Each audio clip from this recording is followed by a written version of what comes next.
ভূ রাজনৈতিক প্রেক্ষাপটে বিশ্লেষকদের ধারণা চীনকে ঘিরে ট্রাম্প প্রশাসনের চাপে পড়তে পারে বাংলাদেশ। আলোচনায় বক্তারা বলেন, ভারতের সাথে ইতিবাচক সম্পর্কের পথেই এগুতে হবে। ভূরাজনীতি নিয়ে জিওপলিটিক্যাল ইনসাইট শীর্ষক আলোচনা, যেখানে উঠে আসে অন্তর্বর্তী সরকারের ভূরাজনৈতিক ভারসাম্য রক্ষা, সম্পর্ক বেছে নেয়ার ক্ষেত্রে চাপ ও অভ্যন্তরীণ বিভিন্ন চ্যালেঞ্জ সহ বিস্তারিত। আলোচনায় চীনের সাথে সম্পর্ক এগিয়ে নেয়ার বিষয়ে বাংলাদেশ ট্রাম্প প্রশাসনের চাপে পড়তে পারে বলে মন্তব্য করেন উইলসন সেন্টারের সাউথ এশিয়ান ইনস্টিটিউটের পরিচালক মাইকেল কুগেলম্যান।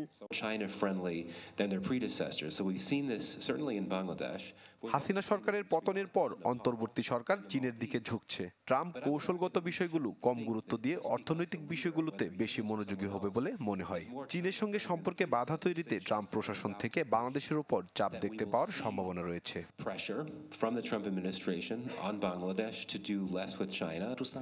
বাংলাদেশের ভূ রাজনীতি টেকসই নয় উল্লেখ করে ডক্টর সেলিম রায়হান বলেন, এটিতে বৈশ্বিক বাণিজ্য প্রভাব ফেলবে। এমন পরিস্থিতিতে নিয়মভিত্তিক বাণিজ্য ব্যবস্থা থেকে হয়তো 50 থেকে 60 বছর আগের অবস্থায় ফেরত যেতে পারে বাংলাদেশ। অনিশ্চিত ভূরাজনীতি কিছু দেশের জন্য সুফল বয়ে আনে। গেলবার ট্রাম্প ক্ষমতায় যুক্তরাষ্ট্র চীন বাণিজ্য যুদ্ধে বাংলাদেশের জন্য সুযোগ বয়ে এনেছিল, যদিও প্রস্তুতির অভাবে তা ব্যবহার করতে পারেনি দেশ। সেই বাস্তবতায় এ ধরনের পরিস্থিতিতে আমরা এখনো প্রস্তুত নই। ইকোনমিক রিলেশনশিপ ইজ ভেরি প্রশ্ন রাখা হয় রাজনৈতিক, অর্থনৈতিক ও নিরাপত্তার প্রেক্ষাপটে ভারতের সাথে বাংলাদেশ সম্পর্ক ঘিরে। ভারতের সঙ্গে ইতিবাচক সম্পর্কের পথেই এগুতে হবে। ভারতের সঙ্গে আমাদের সম্পর্ক হতে হবে পারস্পরিক আস্থা আর বিশ্বাসের ভিত্তিতে।